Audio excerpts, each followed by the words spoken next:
Selamat pagi semuanya. Di sini kita akan belajar bersama-sama mengenai sistem reproduksi pada manusia.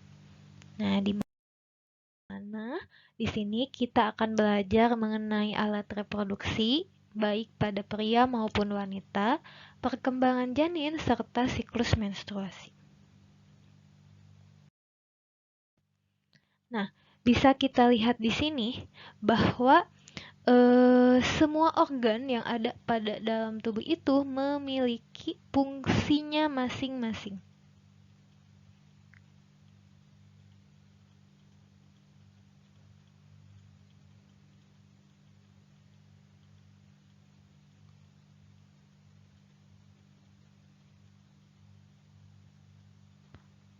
Nah, di mana sebenarnya fungsi ini memiliki tujuan utama yang sama, yaitu apa?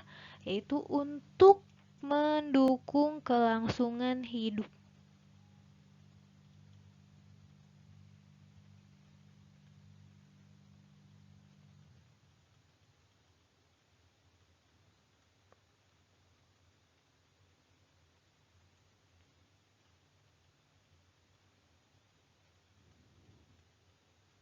Nah, bisa kita lihat di sini ya, karena kita lagi belajar sistem reproduksi, berarti ini adalah organ reproduksi. Nah, di mana organ reproduksi ini punya fungsi yang pasti adalah untuk melakukan sistem reproduksi. Di mana sistem reproduksi ini memiliki tujuan, yaitu apa? Yaitu untuk menghasilkan keturunan sehingga bisa melestarikan jenisnya. Jadi kalau ditanya fungsi sistem reproduksi apa sih? Yaitu untuk melestarikan jenisnya.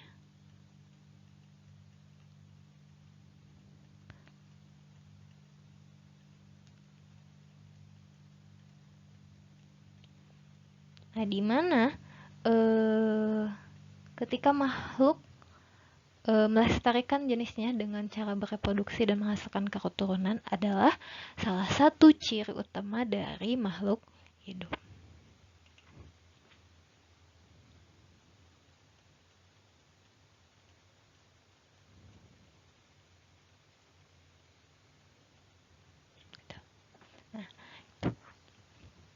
Nah, yang pertama kita akan bahas mengenai alat reproduksi. Dari strukturnya, kemudian fungsinya, serta proses-proses yang terjadi di dalamnya. Nah, sebelumnya nanti selama pembahasan ini kita bakal menemukan banyak kata-kata seperti ovulasi serta fertilisasi. Nah, apa sih ovulasi ini? Ovulasi itu adalah proses di mana keluarnya sel telur dari ovarium. Nah, sedangkan fertilisasi adalah proses di mana bertemunya sel sperma dengan sel telur.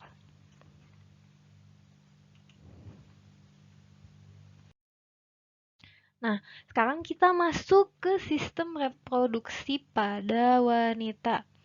Kita lihat di sini pertama ada yang disebut dengan ovarium.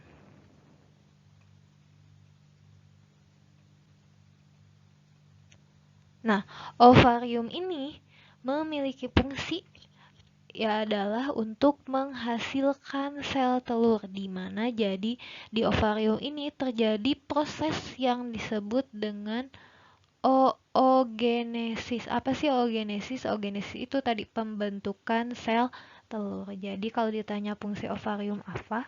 Fungsi ovarium itu adalah untuk menghasilkan sel telur.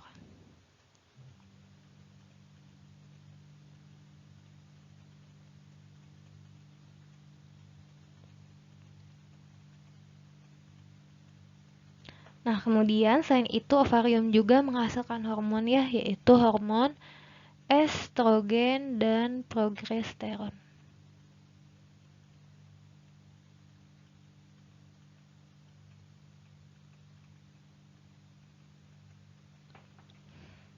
Nah, kemudian nanti setelah sel telur dihasilkan, dia akan berjalan melewati saluran, di mana saluran ini disebut dengan saluran sel telur ya, atau kita sebut dengan tuba Fallopi.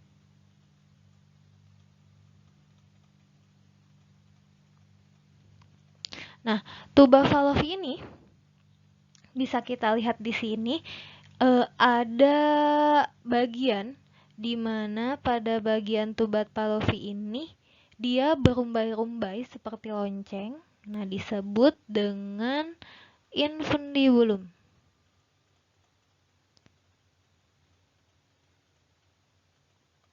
Di mana infundibulum ini fungsinya adalah menangkap sel telur. Jadi nanti ketika terjadi ovulasi ya, berarti kan ovarium terjadi ovulasi di mana ovarium mengeluarkan sel telur. Nah, nanti sel telurnya itu ditangkap oleh infundibulum ini. Jadi kalau ditanya fungsi infundibulum apa sih? Fungsinya adalah menangkap sel telur dari ovarium.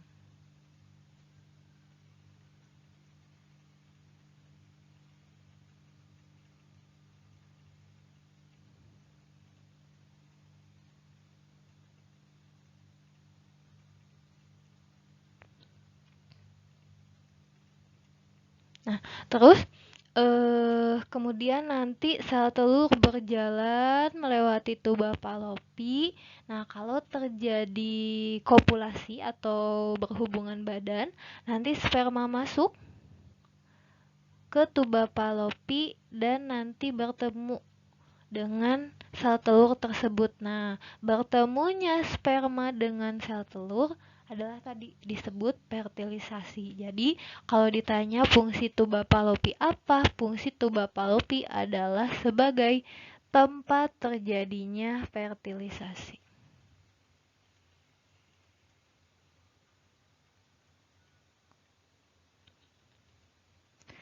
Selain itu, kan nanti zigot dan sel telur menyatu nih, dimana nanti dia zigot sperma dan sel telur dia menyatu akan menghasilkan zigot. Nanti zigot ini dia akan mengalami pembelahan jadi morula, blastula, blastula dan grastula.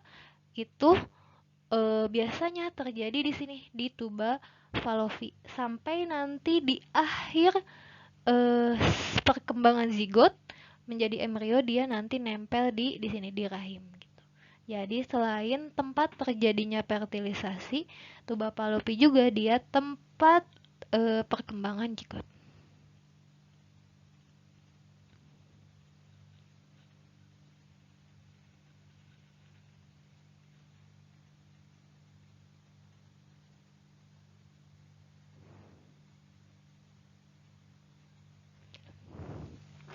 Nah, kemudian tadi kalau di akhir perkembangan zigot, dia akan nempel di sebuah kantung yang kita sebut dengan uterus, atau nama lainnya, nama bekennya nih adalah kita sebut dengan rahim.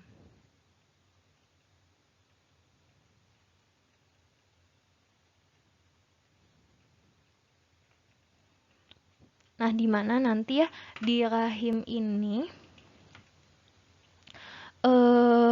di rahim ini nanti kan tadi ovarium menghasilkan hormon estrogen serta progesteron. Nah, hormon estrogen progesteron ini tuh nanti menyebabkan salah satunya menebalnya dinding rahim, di mana dinding rahim ini kita sebut dengan endometrium.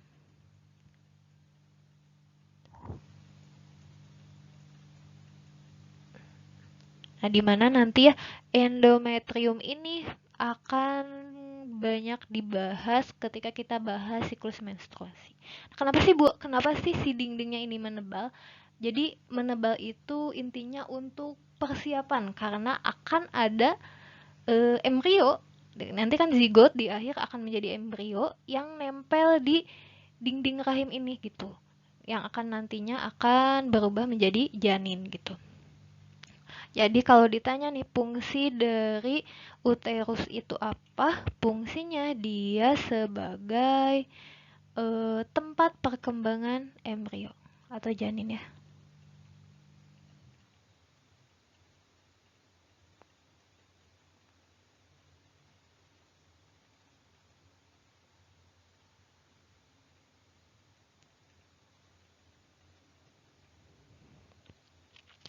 Nah, kemudian di ujung rahim ada seperti gerbang yang kita sebut dengan serviks. Nah, terus nanti di bagian luar ada alat eksternal, alat kelamin wanita paling luar yang kita sebut dengan vagina. Nah, di mana vagina ini selain sebagai alat eksternal nantinya kopulasi lewat vagina ini, dia juga fungsinya adalah sebagai tempat keluarnya ketika kita menstruasi.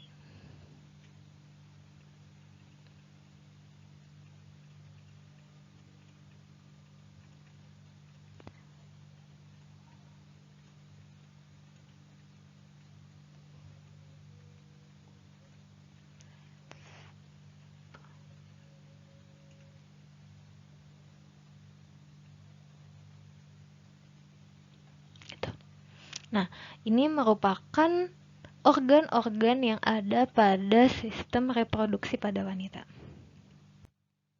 Nah, jadi nanti kita dibahas ya tadi ya. Pertama, ada ovarium, fungsinya menghasilkan sel telur. Kemudian dia juga menghasilkan hormon estrogen serta progesteronat. Kemudian ada tuba Fallopi. Nah, tuba Fallopi ini ada bagian tadi yang berumbai-rumbai yang disebut infundibulum. Fungsinya sebagai untuk menangkap sel telur. Kemudian tuba Fallopi ini fungsinya sebagai tempat terjadinya fertilisasi serta perkembangan zigot. Nah, kemudian rahim merupakan tempat perkembangan janin. Terdapat dinding rahim yang nantinya menebal. Kemudian tadi ada serviks, bagian paling ujung rahim, serta ada vagina. Di mana vagina ini selain alat kelamin luar atau eksternal wanita, dia juga merupakan tempat keluarnya menstruasi. Nah, sekarang tadi kan dibahas ya kalau misalnya ovarium itu fungsinya itu menghasilkan ovum atau sel telur. Nah, di sini kita bahas nih proses pembentukan sel telur. Kita sebut dengan oogenesis. Jadi oogenesis itu apa? Oogenesis adalah proses pembentukan sel telur.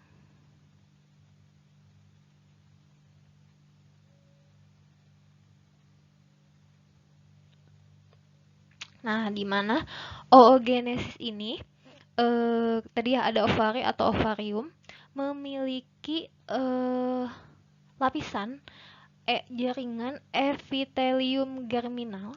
Nah, di mana epitelium germinal itu apa? Jadi jaringan yang nantinya dia akan menghasilkan sel germinal. Apa sih sel germinal? Sel germinal itu yaitu sel nutfah. Jadi sel nutfah yang nantinya cikal bakal menjadi sel kelamin lah gitu ya. Berarti kalau di sini sel germinalnya akan menghasilkan apa? Karena ini pada wanita otomatis dia akan menghasilkan sel telur gitu. Nah, jadi proses pertama sel germinal dihasilkan dari germinal epithelium ini. Namanya itu apa? Oogonium ya. Salah satunya pertama oogonium. Nah, di mana oogonium ini nanti akan mengalami pembelahan. Nah, pembelahan yang pertama yaitu pembelahan mitosis yang nantinya dia akan berubah menjadi oosit primer. Nah, di mana biasanya oosit primer ini akan menghasilkan atau akan dilingkupi lah oleh sebuah kantung. Nah, kantungnya itu disebut kantung ini polikel. Jadi di sini nanti dia dilingkupi oleh polikel primer. Nah, di sini polikel primer. Nah, di mana polikel ini biasanya terdiri dari lapisan yang penuh dengan sel granulosa. Apa sih sel granulosa itu? Sel granulosa itu adalah sel yang biasanya mengandung hormon atau menghasilkan hormon steroid. Nah, di mana berarti di sini hormon steroidnya apa? Karena ini di ovarium, otomatis nanti dia akan menghasilkan estrogen serta progesteron gitu.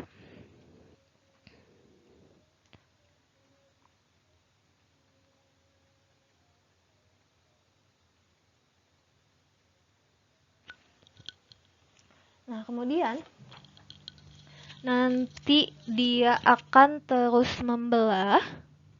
Nah, dia nanti akan terus membelah. Selain si oosit yang membelah, folikel juga dia akan tumbuh. Nah, di mana nanti folikelnya berubah menjadi folikel sekunder, sama ya.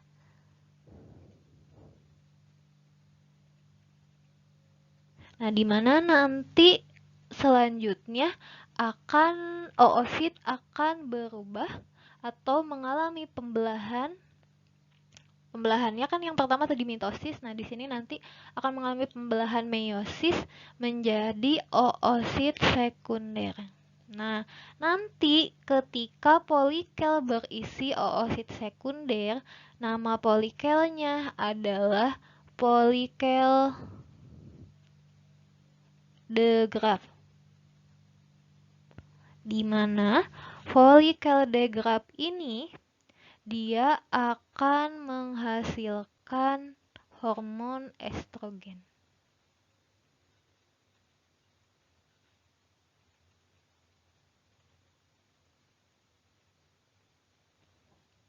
Nah, kemudian nanti ketika terjadi ovulasi, jadi nanti folikel pecah, sel telur yaitu oosit sekunder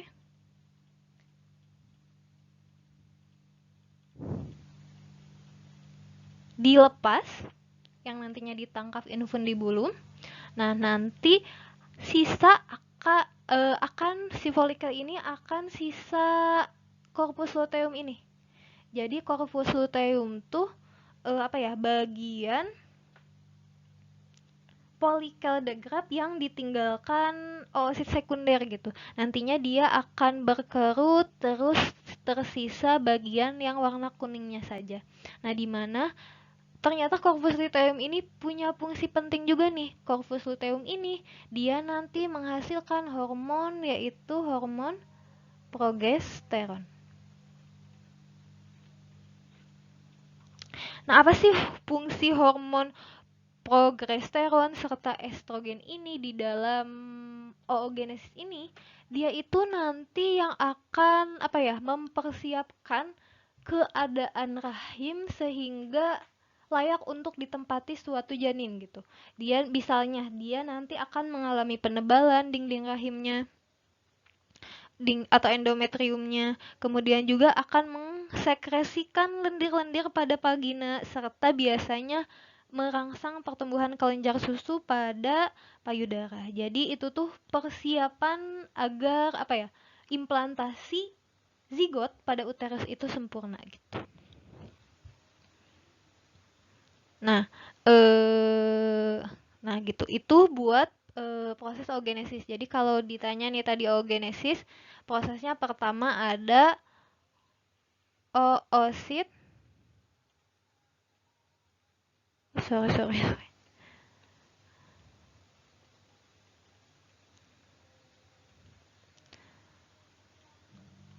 Oosit primer, di mana nanti dia membelah menjadi oosit. Sorry salah. Tadi pertama apa? Oogonium.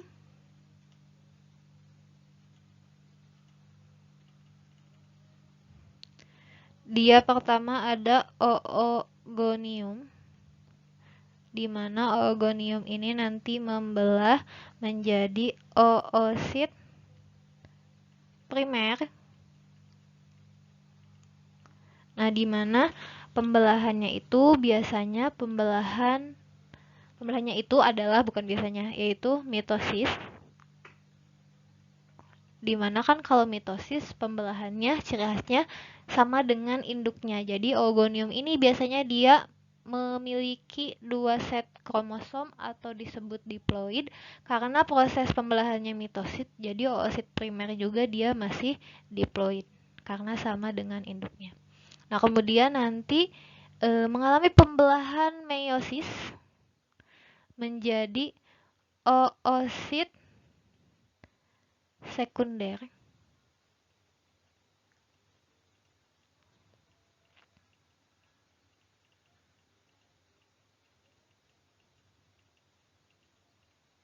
Nah, oosit sekunder ini biasanya mengalami pembelahan meiosis pertama.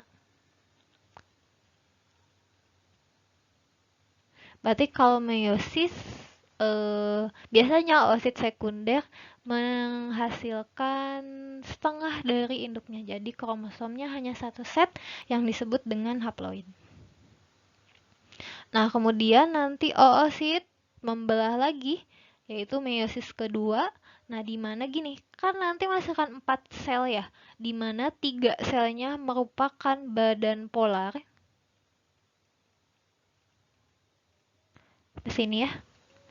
Nah, sedangkan yang satunya adalah ootid. Dan nanti ootid ini yang akan matang kemudian menjadi ovum atau sel telur gitu. Nah, berarti tadi yang kedua proses meiosis kedua.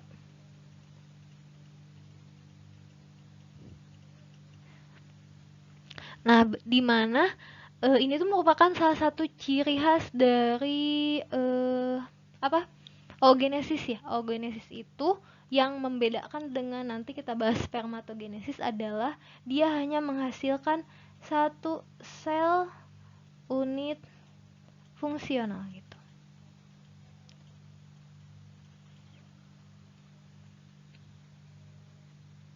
Gitu ya. Ini buat proses oogenesis. Nah, sekarang kita masuk ke sistem reproduksi pada laki-laki. Yang pertama, kalau misalnya di perempuan atau wanita tadi ada yang disebut dengan ovarium. Nah, kalau di laki-laki ada yang disebut dengan testis. Nah, di mana fungsinya? Kalau di ovarium kan testis fungsinya buat apa? Menghasilkan sel telur nih. Berarti kalau testis fungsinya buat menghasilkan sperma. Nah, di mana sel sperma ini berarti testis ini tempat terjadinya spermatogenesis.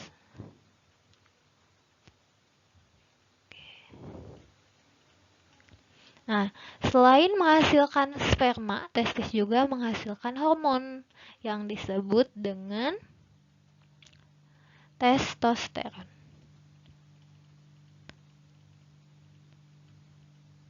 Nah, kemudian nanti kayak tadi kalau di ovum kan sampai ootit dia oosit sekunder dia keluar. Nah, nanti di sini sampai jadi spermatid. Nanti spermatidnya masuk ke epididymis.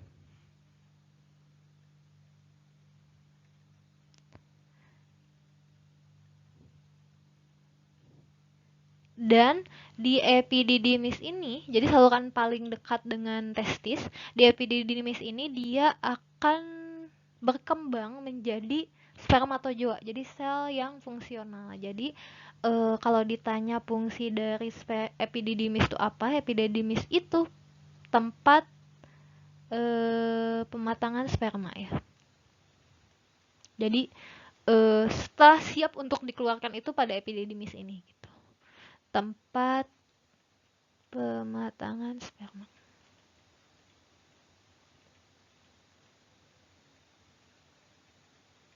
Di mana nama prosesnya itu perubahan spermatid menjadi spermatozoa itu kita sebut dengan spermiogenesis.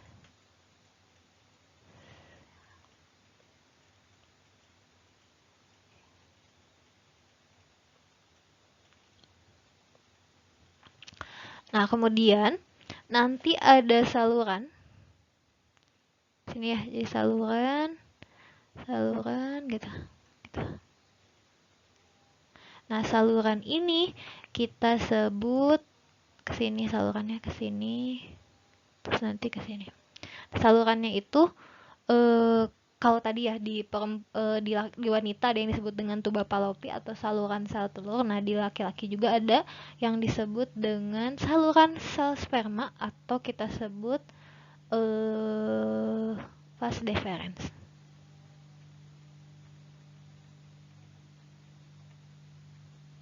Nah, vas deferens ini biasanya ditempeli beberapa kelenjar yang mendukung sel sperma ini.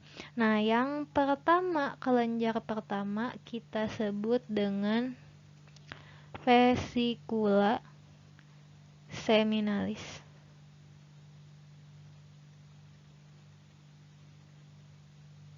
Terus berurutan ya ini. Setelah vesicula ada kelenjar yang disebut dengan kelenjar prostat. Dan nanti yang di bawah prostat kecil ada yang disebut dengan kelenjar Kover.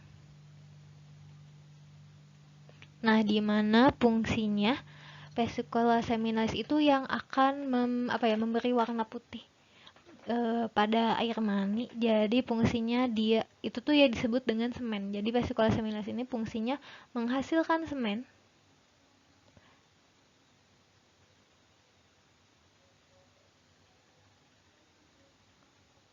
Nah, di mana semen ini fungsinya buat apa sih? Salah satunya dia yang memberi makan, jadi memberi nutrisi pada sperma.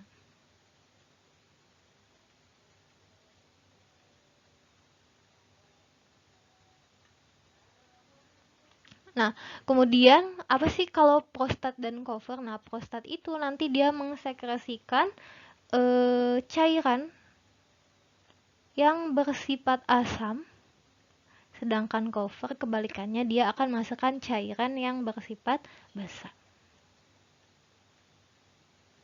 Nah, kemudian nanti setelah Kover ada saluran. Nah, saluran ini kita sebut dengan saluran ejakulasi. Jadi saluran untuk mengeluarkan spermanya. Nah, kita sebut dengan uretra. Di sini ya, di sistem reproduksi uretra ini fungsinya untuk mengeluarkan hasil ejakulasi atau air mani.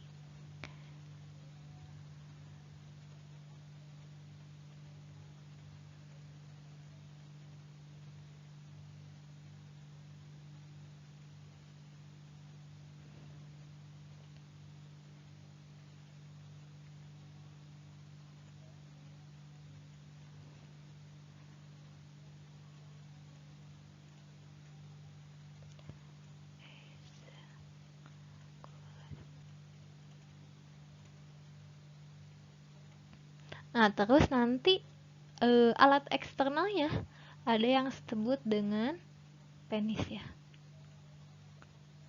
Penis ini fungsinya tadi sebagai alat kopulasi atau berhubungan badan.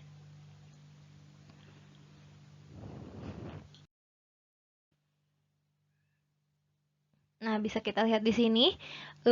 Tadi testis fungsinya untuk menghasilkan sel sperma serta menghasilkan hormon testosteron.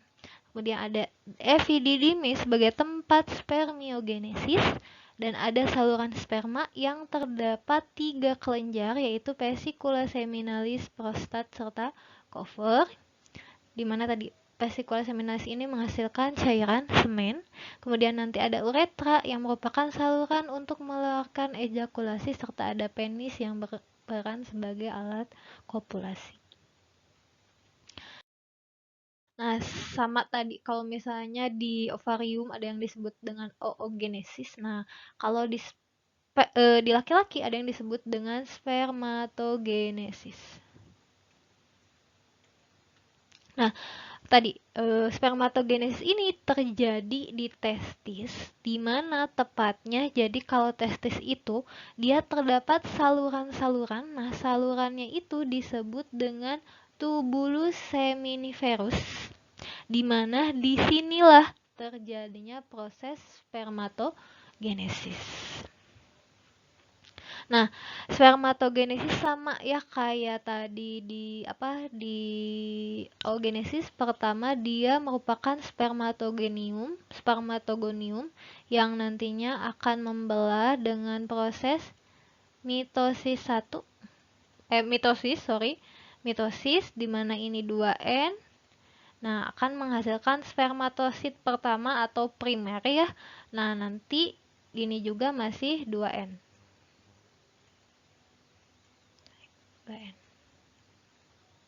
Nah, kemudian nanti spermatosit primer akan membelah. Proses pembelahannya adalah meiosis 1 menjadi spermatosit kedua atau spermatosit sekunder, di mana nanti menghasilkan N aja. Nah, kemudian nanti spermatosit mengalami pembelahan meiosis 2 menjadi spermatid. Spermatid nanti keluar masuk ke epididymis dan berubah menjadi spermatozoa gitu. Jadi dari spermatid menjadi spermatozoa. Nah, ini nih yang membedakan dengan oogenesis. Kalau tadi oogenesis hanya menghasilkan satu sel telur yang fungsional. Nah, kalau meiosis ini empat-empatnya fungsional gitu. Jadi ciri khas dari spermatogenesis itu apa? Dia menghasilkan 4 sel fungsional.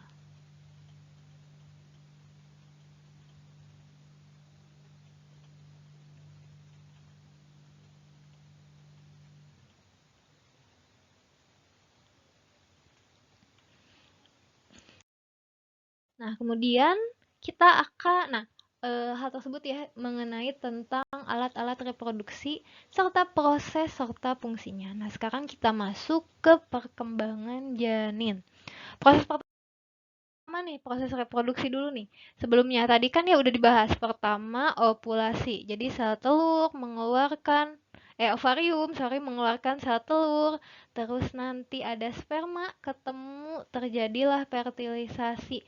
Nanti fertilisasi akan membentuk apa? Akan membentuk zigot. Nah, zigot ini nanti akan berkembang. Nah, zigot ini akan mengalami perkembangan di mana nanti zigot ini tadinya satu kan ya, dia akan membelah menjadi 2 setelah 2 jam biasanya. Menjadi 2 sel. Sorry pakai hitam ya. Nah, tadi kan selama 2 jam dia akan menjadi 2 sel. Nah, kemudian nanti biasanya sekitar 8 jaman lah ya, nanti dia akan menjadi 4 sel. Terus nanti menjadi 8 sel. Nah, kemudian nanti hingga banyak, terus membelah biasanya 4 harian, dia akan menjadi yang disebut morula. Nah, nanti morula ini dia akan seperti bola, akan membentuk suatu rongga. Jadi nantinya kalau di dalamnya gitu ada rongga. Nah, rongganya itu disebut dengan blastosol. Jadi ini disebut bentuk yang kedua, stage level yang kedua dari perkembangan zigot, yaitu blastula. Ciri khasnya ada blastosol ya, ada rongga. Jadi seperti bola dalamnya kosong gitu. Nah, ini tuh disebut dengan blastosol. Nah, nanti blastula ini akan mengalami pembengkokan gitu. Akan mengalami pembengkokan gitu.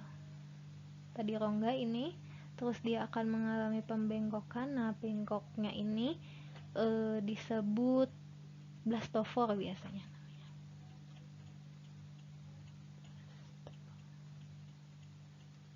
Nah, di mana stage yang terakhir sebelum menjadi embrio itu adalah gastrula. Nah, dari sini misalnya biasanya nanti mulai dibentuk organ-organ kayak misalnya sistem pencernaan terlebih dahulu dan yang lainnya sampai nanti dia jadi janin gitu ya. Jadi nanti kalau ditanya stage-stage level dari pembentukan zigot itu ada apa aja? Pertama morula, terus blastula, terus gastrula. Jadi zigot nanti yang mengalami pembelahan sampai jadi morula, blastula, serta gastrula. Nah, nanti embrio zigot akan nempel di dinding rahim hingga jadi embrio atau kita sebut dengan janin. Nah, di sini adalah struktur janin di mana ya janin ini biasanya dia dilindungi lah oleh beberapa membran. Dilindungi oleh beberapa membran. Membran yang paling luar kita sebut dengan korion. Jadi korion ini kan ini uterus atau rahim. Terus nanti ada membran paling luar, kantung ya nanti kantung yang membran yang paling luar itu disebut dengan korion.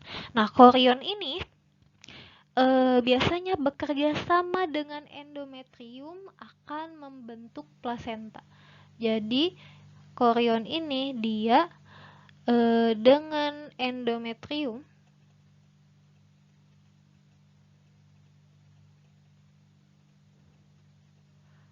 akan membentuk plasenta. Nah, kemudian membran yang kedua kita sebut dengan membran amnion. Nah, amnion ini biasanya dia berongga. Terus di dalamnya ada cairan yang kita sebut dengan cairan amnion. Atau apa sih? Cairan air ketuban gitu. Kita sebut dengan air ketuban.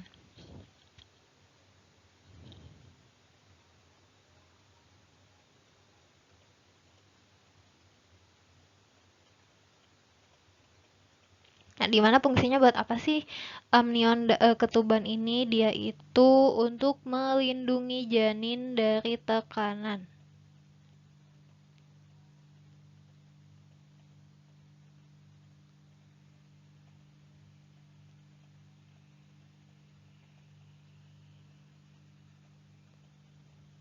Nah, selain itu, amnion juga fungsinya agar si janin bisa bergerak bebas gitu.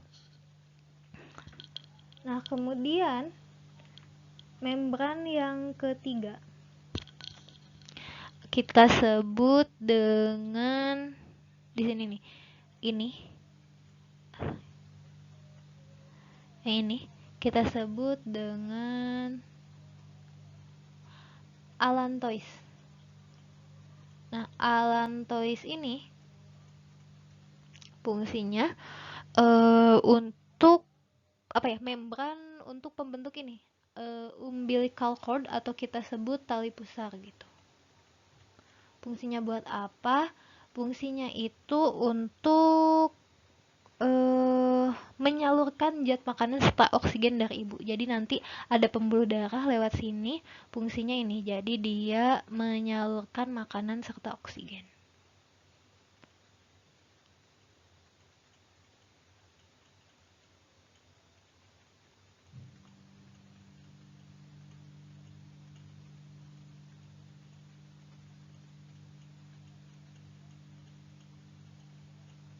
Tuh. Kemudian membran yang ketiga ada yang berupa kantung gitu, berupa kantung kantung kecil. Nah, yang kita sebut dengan yolk sac atau saccus vitellinus.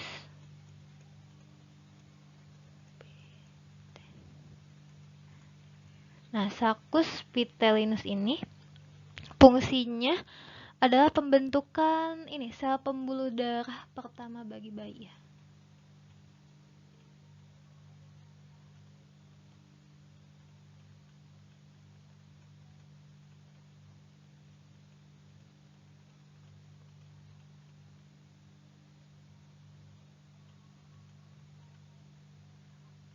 Gitu. Ini adalah membran-membran yang berkaitan atau melindungi janin pada rahim. Jadi ada chorion, amnion, allantois, serta Saccus pitellinus. Gitu. Nah, kemudian yang terakhir nih kita bahas siklus menstruasi. Gini, apa sih siklus menstruasi ini? Kalau misalnya tadi tidak terjadi pembuahan, kalau misalnya sel telur tidak dibuahi oleh sel sperma, maka akan terjadi menstruasi. Nah, di sini adalah fase-fase yang terjadi pada saat kita mengalami siklus menstruasi. Yang pertama kita sebut dengan fase menstruasi. Biasanya fase menstruasi itu terjadi pada hari pertama hingga hari keempat menstruasi, atau 4 hingga 5 lah, hari kelima menstruasi. Nah, fase ini biasanya dicirikan dengan apa? Cirinya tadi dia harus terjadi bila sel telur tidak dibuahi sel sperma. Jadi tidak dibuahi sel sperma. Nah, di mana nantinya ketika sel telur tidak dibuahi sel sperma, tadi kan dibahas ya, corpus luteum nanti kan menghasilkan hormon estrogen serta progesteron. Nah, kalau misalnya si ovum tidak dibuahi, corpus luteum ini dia mogok nih, dia berhenti untuk menghasilkan progesteron serta estrogen. Nah, sehingga nantinya ovum yang nantinya tadi nempel di dinding rahim, dia akan lepas. Nah, karena lepas, biasanya dinding rahim ikut sobek dan meluruh sehingga nanti keluarlah darah menstruasi gitu. Karena apa? Karena tadi estrogen sama progesteron menurun karena corpus luteum menghentikan dihasilkannya hormon-hormon tersebut.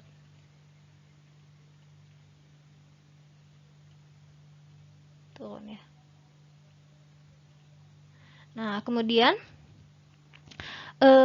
fase kedua kita sebut dengan fase praovulasi. Nah, fase praovulasi ini biasanya terjadi dimulai ya, biasanya hari ke-6 hingga hari ke-13 nih, hari ke-13 menstruasi. Jadi hitungnya pertama kali kita haid, nah itu di hitungan harinya ya. Berarti ini hari ke-6 hingga hari ke-13. Yaitu fase kedua yang kita sebut dengan fase praovulasi. Nah, pada fase praovulasi ini biasanya hipotalamus di otak akan merangsang hipofisis untuk mengeluarkan hormon yang disebut hormon FSH. Nah, apa sih fungsi dari hormon FSH ini? Namanya follicle stimulating hormone. Berarti fungsinya untuk apa? Fungsinya itu untuk pematangan ini, folikel. Jadi folikel kan tadinya folikel primer, kayak tadi ya dibahas, terus jadi folikel sekunder, terus jadi folikel degrad. Nah, ini itu biasanya dirangsang perkembangannya itu oleh ini FSH.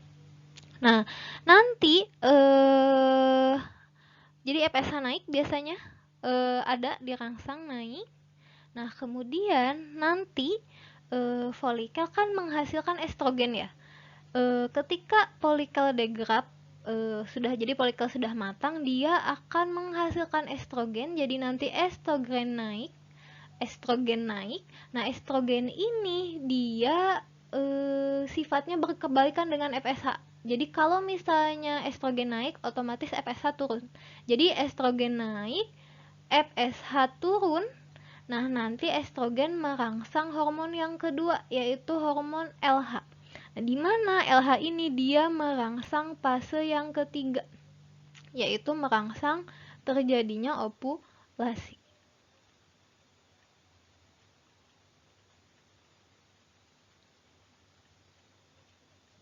Jadi nanti itu biasanya fase ketiga disebut fase ovulasi. Biasanya terjadi pada hari ke-14 di mana LH ningkat, FSH turun gitu. Jadi estrogen naik menyebabkan FSH turun, terus LH naik gitu. Dan terjadi fase yang ketiga disebut fase ovulasi. Nanti kan ovulasi nih terjadi, berarti sisa apa tadi? Corpus luteum. Nah, di mana corpus luteum ini akan menyebabkan terjadinya penebalan dinding rahim. Jadi ini tuh dinding rahim atau endometrium. Dia akan menebal menjadi endometrium karena tadi dihasilkan progesteron. Corpus luteum dia merangsang dihasilkannya progesteron sehingga endometrium menebal, tapi ketika tidak dibuahi, balik lagi, corpus luteum akan berubah atau mengkerut menjadi corpus albicans. Jadi kalau si ovum tidak dibuahi, corpus luteum akan berhenti dengan cara apa? Berubah dari corpus luteum menjadi corpus albicans, sehingga progesteron berhenti, estrogen berhenti, sehingga nantinya ovum akan lepas, sobek, dan keluar darah atau meluruh, balik lagi kayak gitu. Nah, biasanya siklus ini tuh pas yang keempat, yaitu pasca ovulasi, terjadi dari hari ke-15 hingga hari ke-28. Jadi nanti siklusnya disebut siklus 28. Kebanyakan ya pada umumnya 28 hari gitu. Jadi nanti kalau cara ngehitung siklus menstruasi gimana sih? Ya udah, misalnya kita tanggal 1 nih haid, berarti nanti beres haid lagi tanggal 29 gitu. Kalau siklusnya tanggal 28, makanya harus dihitung nih beberapa bulan siklus menstruasi kita. Nah, nanti dihitung tuh rata-ratanya apakah siklus 28 hari atau bukan gitu. Nah, karena siklus menstruasi ini juga kita bisa menghitung kapan terjadinya masa subur atau tidak. Berarti kalau ditanya kapan nih terjadinya masa subur, biasanya pada fase ini nih, fase ovulasi sama praovulasi itu biasanya masa subur gitu.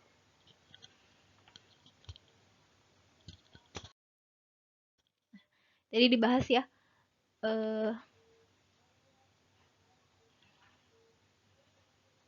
Kita bahas. Nah, kita bahas pertama ada fase menstruasi.